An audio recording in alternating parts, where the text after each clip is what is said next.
Princess Elizabeth first crossed paths with Prince Philip in 1934 at the wedding of Princess Marina of Greece and Denmark. The bride was Philip's cousin and Elizabeth's paternal aunt. A fortuitous meeting between two distant relatives.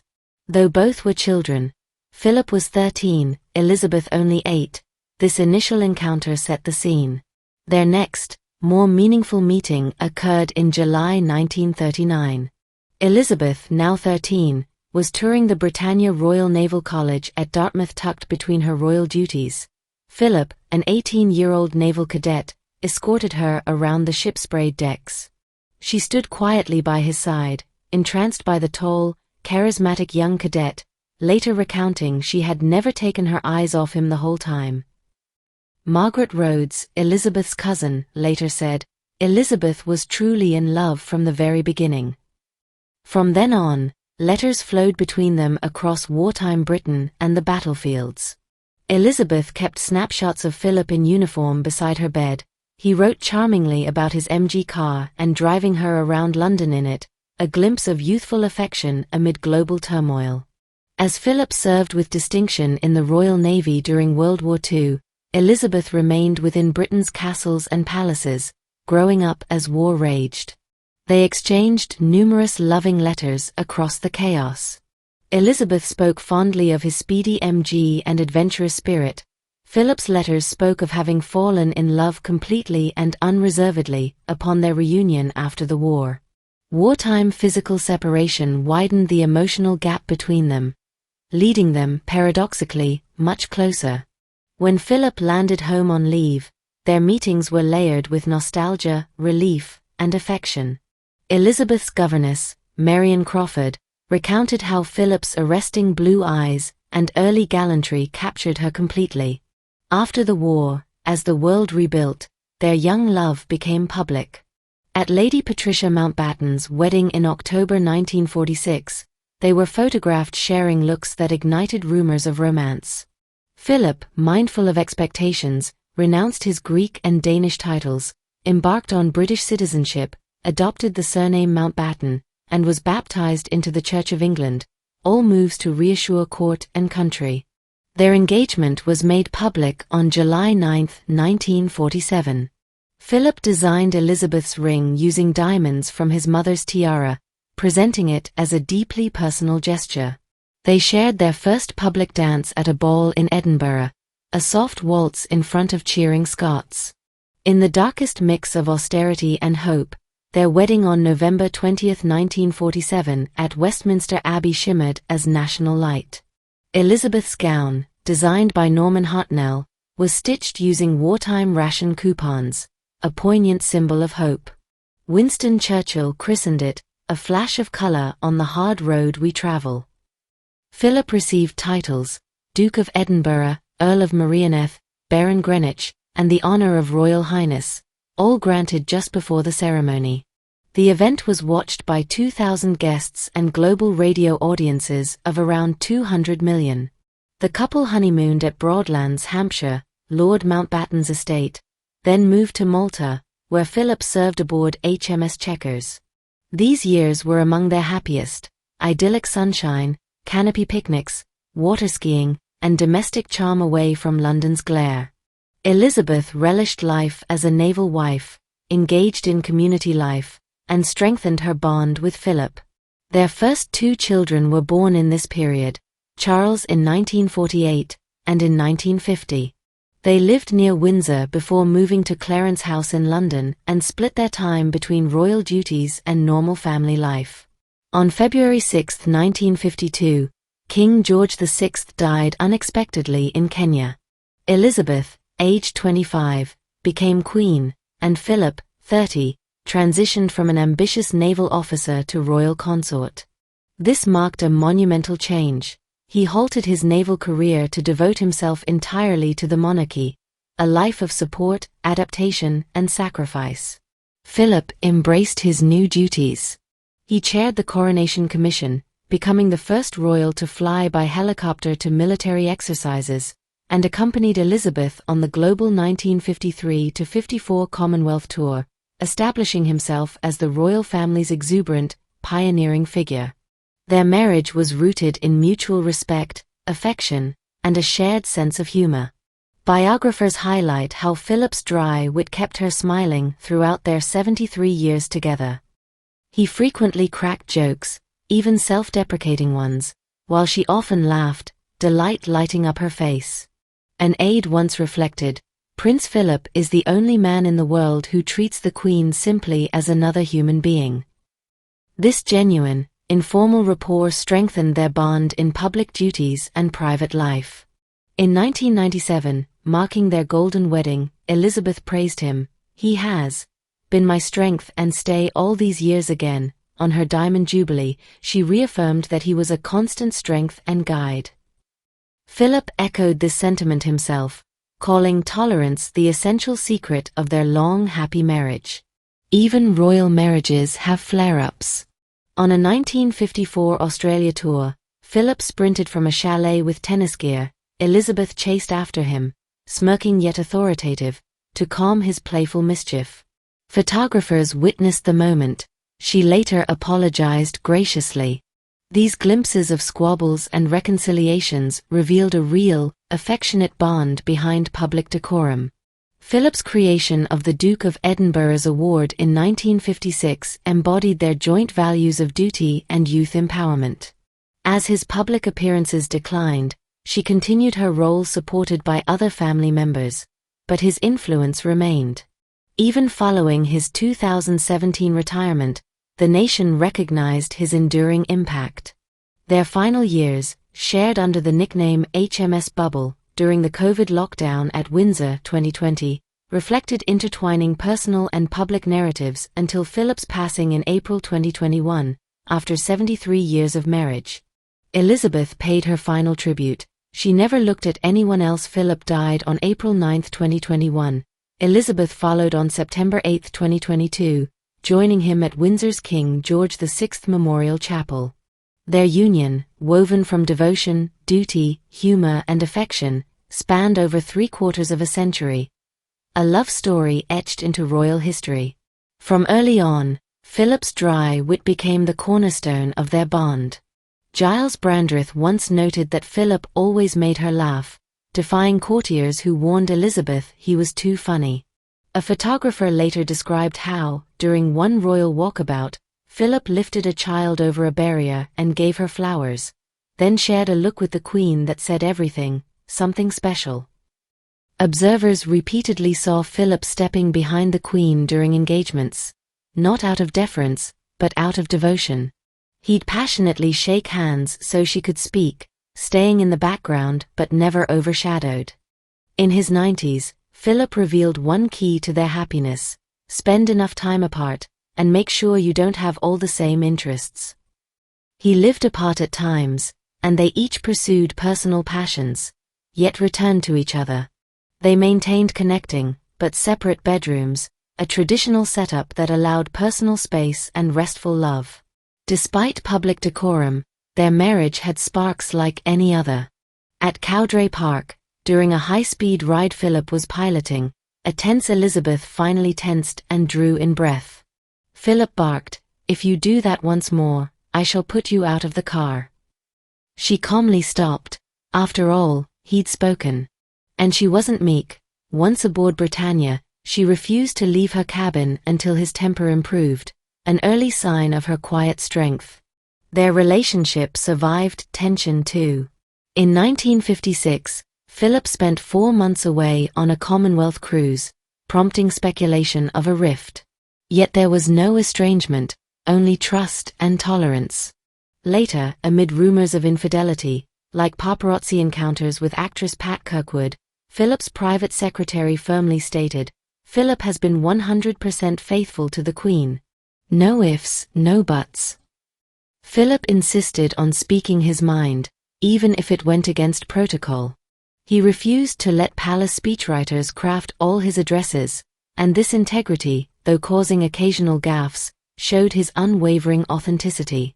Their relationship was close to a marriage of equals, with him boldly reminding her, "He is the only man who dares shout at the Queen," and she often answered back. As a sailor's wife in Malta, Elizabeth got a taste of normalcy: hair salons, picnics, island exploration, and life away from rigid court routines. She later admitted, "My happiest time was as a sailor's wife." On community visits abroad, Philip's presence lit her face, sometimes drawing peals of laughter so strong she had to pause engagements. One fan remembered, he leaned toward her and she burst out laughing. It was like the sun came out. Elizabeth publicly called Philip "my strength and stay" on their Golden Jubilee in 1997, a sentiment repeated at Diamond Jubilee and beyond. Philip held tolerance as sacred. Tolerance is the one essential ingredient of any happy marriage. Up to the last decade of his life, Philip upheld royal duty, even at the cenotaph with pain in his hip, alongside Elizabeth's unwavering gaze. He retired in 2017, but his presence remained a constant while Elizabeth continued public duties. In Windsor's lockdown during COVID-19, they stayed at HMS Bubble, showcasing their simple, steadfast companionship. Reflection: their love wasn't just romance. It was a living partnership built on laughter, tolerance, quiet support, mutual respect, personal space, and unwavering devotion. From teenage crushes to shared quirks and golden jubilees, their story reveals not just royal history, but timeless human connection. That rainy July afternoon in 1939 changed everything. At Dartmouth Royal Naval College, a 13-year-old Elizabeth watched 18-year-old Philip showcase his athleticism, jumping tennis nets and joking with her that weekend over croquet and lemonade. As he walked back after a naval exercise, rowing far beyond his peers just to wave goodbye, Elizabeth followed with binoculars, already spellbound. Lady Pamela Hicks later remarked, "She never from that moment thought of anybody else." Separated by war and duty, the couple wrote lovingly through the abyss of World War II. Elizabeth kept a treasured photo of him on her mantle. He carried hers on naval assignments. She teased, "He enjoys driving, and does it fast," referencing midnight rides in his MG, a youthful spark in those grim years. In post-war London, a young musical brought them closer. The theatre production of Oklahoma opened on April 30, 1947. Its song "People Will Say We're in Love" became their secret soundtrack. Amid austerity, the lift and lyric found their hearts, reinforcing their emotional closeness before engagement. Their betrothal on July 9, 1947 marked the culmination of private courtship and public scrutiny.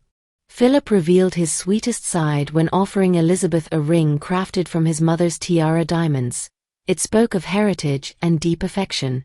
Though courtiers eyed him warily for his birth and temperament, Elizabeth insisted on her chosen partner, their devotion overpowering skepticism. Philip's humor wasn't merely occasional, it was central to their connection. Biographers noted that he could always make her laugh, rebuking critics who found him too funny. An aide emphasized, "He treats the Queen simply as another human being." In public tours, when Philip placed a child lovingly before her and winked, Elizabeth's face glowed. These moments said everything. The interplay between Philip's outspokenness and Elizabeth's quiet authority defined their marriage. At a 1954 polo drive to Cowdray Park, she tensed at his speed. He retorted sharply, "If you do that once more, I shall put you out of the car."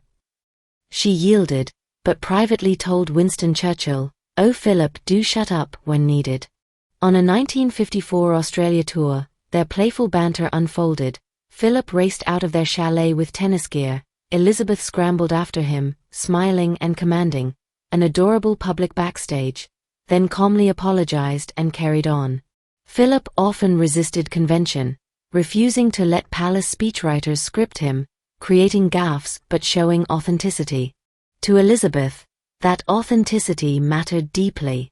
Their life featured connecting bedrooms, not shared, allowing personal space and nurturing affection. He affectionately nicknamed her Sausage, to draw out her serious expression into a smile. They allowed each personal space to flourish. Philip's relentless devotion to sailing, gadgets, and friend-filled clubs, Elizabeth's meticulous diary entries and sense of duty, both intertwined yet independent. As parents to Charles 1948 and 1950, Andrew 1960, and Edward 1964, they navigated raising royals, always together.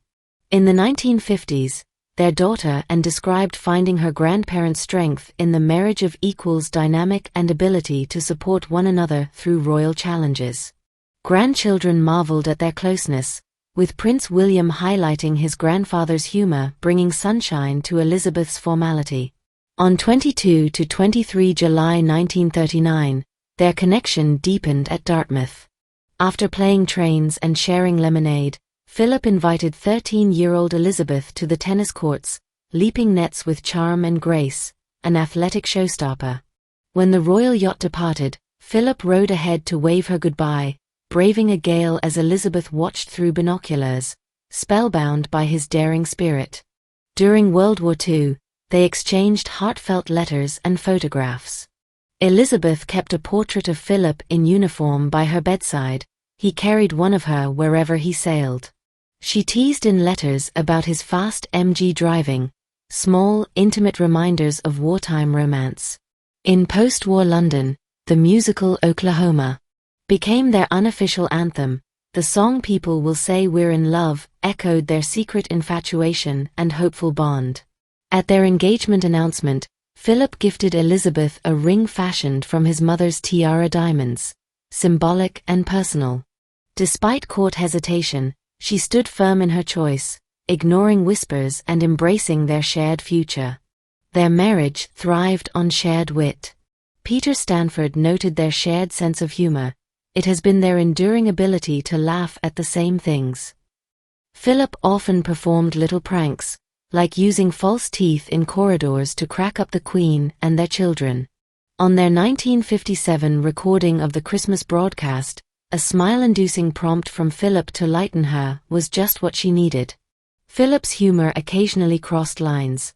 His jokes ranged from cheeky to controversial, asking an Australian politician about tartan knickers in 2010, or suggesting he couldn't stand up much when retiring at 96. Yet, these moments underscored his irrepressible spirit. Elizabeth tolerated, even treasured, his authenticity. Her Majesty matched his humor with her own barbs. After George W. Bush's bicentennial blunder, she quipped in her toast, "When I was here in 1776. When a guard tried to block her entrance at Windsor's horse show, she calmly remarked, "I think if you check, I will be allowed to come in." At Broadlands during Anne's birth, Philip cracked wise. "It's a solemn thought that only a week ago General de Gaulle was bathing in this room." Hundreds of such shared jokes, popping snakes in snack tins on train tours, false teeth in corridors, cemented their bond behind royalty's curtain. They maintained separate bedrooms and different morning routines, due to scheduled duties, not coldness. They valued space and independence, essential to their long, balanced relationship. With 4 children, their parenting styles contrasted. Philip favored and Elizabeth drove royal duty focus. Their marriage set an example: unity amid pressures, laughter echoing through private quarters. Philip dashed from their chalet with tennis racket and shoes. Elizabeth chased him down, later apologizing to cameras.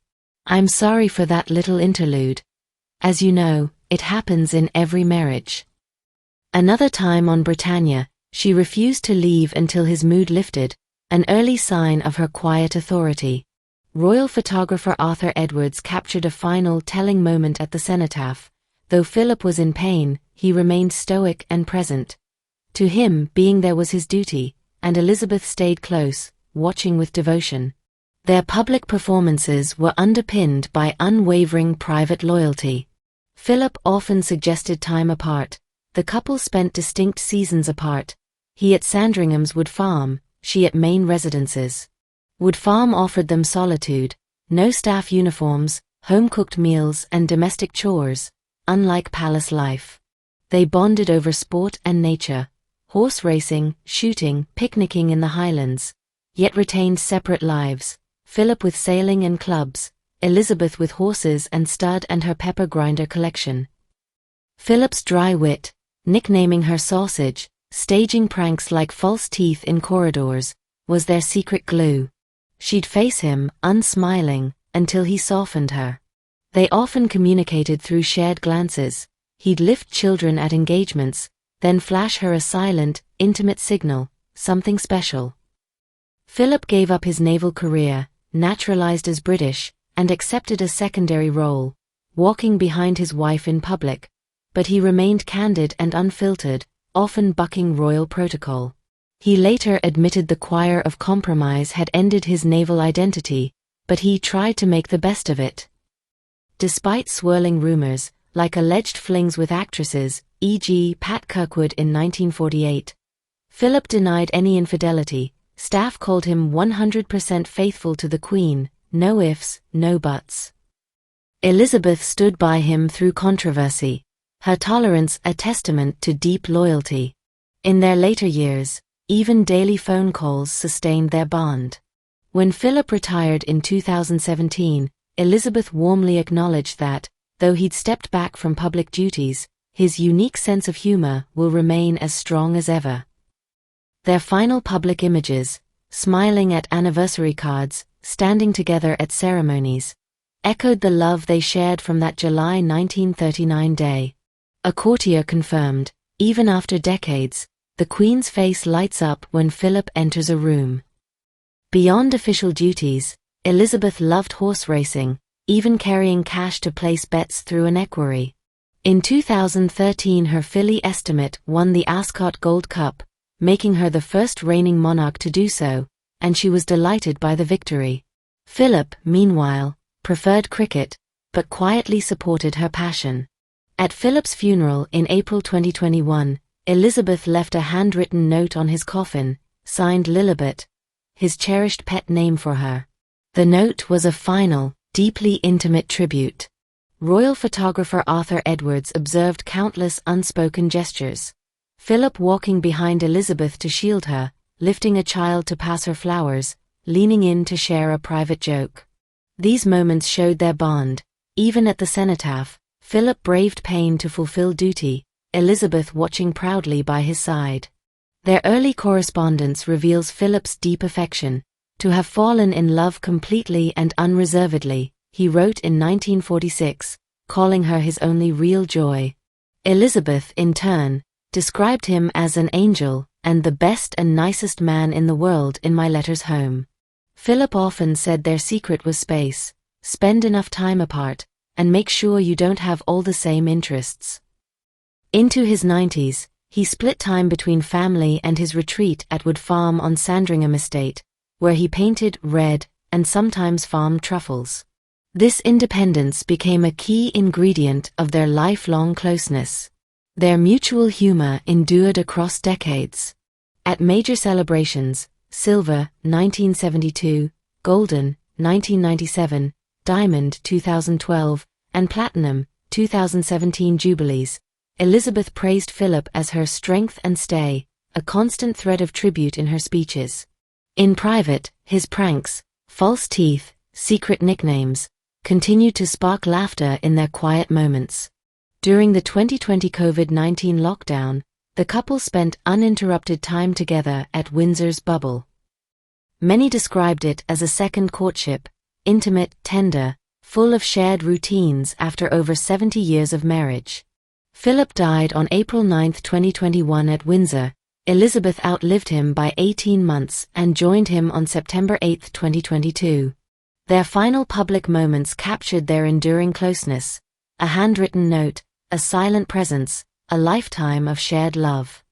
Elizabeth and Philip's marriage was a testament to devotion amid duty, humor within formality, freedom within partnership.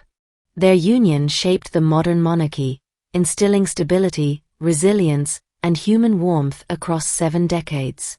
Their love story continues to resonate, a legacy of true companionship in public life and private spheres. When Elizabeth became queen in 1952, Philip gave up his naval career, renouncing personal ambition to support her role, an uncommon step for a man of his generation. He embraced his new part with humor and candidness, sometimes flaunting royal protocol. Elizabeth granted him place, preeminence and precedence across official life, and even formed legal safeguards for his regency, all evidence of their union built on mutual respect and shared sacrifice. Philip was a hands-on dad. At Balmoral or around the yacht, he read bedtime stories to his children and curated their adventures. He also encouraged Charles to propose to Diana in 1981, stepping into the role of mentor, an echo of his support during Elizabeth's early reign. Their partnership influenced their children, and described their marriage as a marriage of equals, and William praised Philip's support for Elizabeth while also letting her lead. The model Princess Kate later emulated. Through turbulence, such as Diana's death in 1997 and Andrew's later controversies, their bond proved stable. Elizabeth and Philip stood together publicly at Balmoral after Diana's passing, illustrating their united front. Philip's private interventions, like letters to Charles and Diana in the early 90s, showed a royal father's intent to mend and guide. Philip remained Elizabeth's emotional anchor. An aide noted that she lights up simply seeing him enter a room. In public ceremonies and private moments alike, he offered humor, strength, and candid counsel.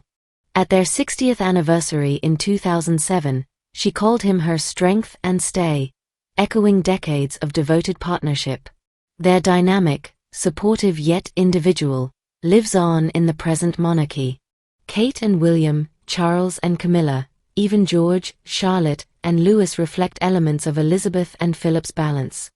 Companionship without competition, individual growth within partnership, and shared purpose. Their marriage taught tolerance, space, humor, honest support, and shared duty. Whether at Wood Farm, royal tours, state affairs, or family weekends, Philip and Elizabeth offered a model of partnership, two strong individuals joining to lead, and to love. At the 2025 Trooping the Colour, Princess Kate's loving glance toward Prince William mirrored Queen Elizabeth's iconic look for Philip decades earlier. Royal commentators emphasized how Kate supports her husband just as Philip did, without overshadowing him but with her own voice. This visual echo highlights the enduring principles Elizabeth and Philip established for royal partnerships. Father's Day tributes in 2025 from William, George, Charlotte, and Louis featured a cherished photo of Philip with young Charles and Anne. These images underscored Philip's hands-on influence as a father and grandfather. Not just a royal consort, but a guiding patriarch whose legacy rests as much at the family dinner table as on state occasions. The Nat Geo documentary Being the Queen revealed poignant behind-the-scenes realities. Philip was deeply anxious the night before their wedding, aware that marrying meant taking on half the burden of the monarchy. Simultaneously, Elizabeth's cautious demeanor, learned from George VI, guided how she conducted herself, ensuring dignified presence and measured judgment. Philip revolutionized the role of royal consort. He flew helicopters to military exercises, headed modernization projects of royal estates, and championed sciences and youth development. His leadership of over 780 charities and the Duke of Edinburgh Award reshaped royal duty for generations. His blunt speeches, personal authenticity, and straightforward style might have caused headlines, but they grounded the monarchy in humanity and purpose. Although Charles described his childhood as lonely due to his parents' duties, he also understood their absence came from dedication and loyalty. Philip's disciplinarian methods, toughening Charles at boarding school, balanced Elizabeth's secure but distant support. Despite distance, their love taught Charles perseverance and responsibility. In crises, 1992's Annus Horribilis and Diana's death, Philip was the anchor. He influenced sensitive decisions such as Charles and Harry walking behind Diana's coffin. And Andrew, Edward, and the broader family frequently echoed that he was their rock, balancing public visibility with private strength. Philip shaped the next generation profoundly. He encouraged William and Harry's passion for polo and service, supported Eugenie and Beatrice through family challenges, and showed up at life milestones, like their weddings, even when frail. As Angie Hunter recalled, during Diana's funeral, Philip exclaimed, "It's about the boys." highlighting his protective instinct during the crisis. From childhood pantomimes at Windsor during World War II to riding quad bikes at Balmoral, Elizabeth and Philip fostered fun alongside duties. Their shared laughter bonded spouses and family alike, a tradition that remains visible in royal family interactions today. Following his passing, obituaries in The Guardian labeled Philip a wartime hero and champion of service, the figure who modernized royal duties into action. Bibliographies like Giles Brandreth's Philip, the final portrait capture how he was more than consort. He was cantankerous, authentic, and unfiltered in ways that changed the institution. Their dynamic, mutual respect, shared duty, personal space, humor, has shaped modern royal marriage norms. Charles Camilla, William Kate, even relations among proud cousins reflect lessons from Elizabeth and Philip: support without overshadowing, individuality within unity. Their love remains part of Britain's national memory, not defined by protocol, but by genuine partnership. Whether it's handwritten notes signed Lilibet, private jokes, or public gestures at trooping parades, their legacy is visible in monarchy, family, and public consciousness.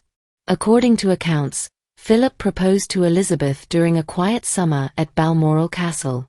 Kneeling at her side, he offered her a bespoke diamond ring, crafted from jewels from his mother's tiara. Elizabeth later confided to her father that he was the only man I could ever love, solidifying a private bond that preceded public scrutiny. Just before their wedding, Princess Elizabeth penned a poignant letter to author Betty Shue. In it, she recalled stealthy nightclub dances, Philip's MG speeding through London streets, and her joy watching the young naval cadet flashing through crowds. The treasured letter later sold at auction for £14,400, revealing the innocent exhilaration of their budding romance.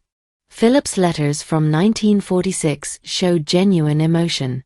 "Lilibet is the only thing in this world which is absolutely real to me. Cherish Lilibet." He wrote of how loving her made all one's personal and even the world's troubles seem small and petty. Their love, anchored in wartime uncertainty, provided a deeply human refuge. Atwood Farm, Sandringham, their retreat, Philip continued. "Love consists not necessarily in gazing into one another's eyes, but in looking in the same direction," borrowing the words of Saint-Exupéry. There they found solitude, companionship, and even occasional mischief, flying, rural living, and shared laughter away from official life. Philip was known to own erotic reading materials, and they both appreciated candidness in private. One palace insider mentioned that Elizabeth's chilly, scholarly pose at receptions warmed when Philip stepped forward with humor and frankness, evidenced by tongue-in-cheek anecdotes exchanged at state functions. Vintage photos from Dartmouth show 13-year-old Elizabeth chasing Philip across a croquet lawn. As one observer described, "On that rainy day she sparkled around him." A flash of connection later confirmed through letters and childhood diaries. Their humor wasn't only at home. A BBC article noted, "Prince Philip is the only man in the world who treats the Queen simply as another human being." From corny jokes during state banquets to witty jibes at formal functions, they brought personal light into public life, mixing reverence with relatability. Philip once said of their marriage, "I had to try to support the Queen, without getting in the way." He admired her steady role. She trusted him to be her anchor, her truth-teller, and her equal, especially given his own refugee background and independent spirit. Despite public perceptions, Queen Elizabeth had a keen interest in horse racing. She carried cash specifically for placing bets and enjoyed watching foal births via CCTV at the Royal Mews. Her horse, Estimate, won the Ascot Gold Cup in 2013, making her the first reigning monarch to do so in the race's 207-year history. Prince Philip, on the other hand, preferred watching cricket during race events. The musical Oklahoma, which premiered in London in 1947, played a significant role in their early romance. The song "People Will Say We're in Love" became their favorite, symbolizing their covert courtship during a time when their relationship had to be kept private. Wood Farm, a secluded cottage on the Sandringham estate, became a cherished retreat for the couple. There, they enjoyed a simpler life, away from royal duties. The Queen cooked and did the dishes, and staff were not required to wear uniforms, reflecting the couple's desire for privacy and normalcy. Their partnership set a precedent for future royal marriages. Princess Kate's loving glance at Prince William during the 2025 Trooping the Colour Parade echoed the Queen's affectionate look at Prince Philip, highlighting the enduring influence of their relationship on subsequent generations. Even after Prince Philip's passing in 2021, Queen Elizabeth continued to honor their shared life. On the first anniversary of his death, a tribute video was released, accompanied by the poem The Patriarchs, an elegy by Simon Armitage, reflecting the deep bond they shared. Their love story, marked by shared interests, private retreats, and enduring influence, continues to inspire and resonate through the generations. Wood Farm, a secluded cottage on the Sandringham estate, became a cherished retreat for the couple. There, they enjoyed a simpler life, away from royal duties. The Queen cooked and did the dishes, and staff were not required to wear uniforms, reflecting the couple's desire for privacy and normalcy. Their partnership set a precedent for future royal marriages. Princess Kate's loving glance at Prince William during the 2025 Trooping the Colour Parade echoed the Queen's affectionate look at Prince Philip, highlighting the enduring influence of their relationship on subsequent generations. Even after Prince Philip's passing in 2021, Queen Elizabeth continued to honor their shared life. On the first anniversary of his death, a tribute video was released, accompanied by the poem The Patriarchs, an elegy by Simon Armitage, reflecting the deep bond they shared. If you enjoy the video, please like, subscribe and share.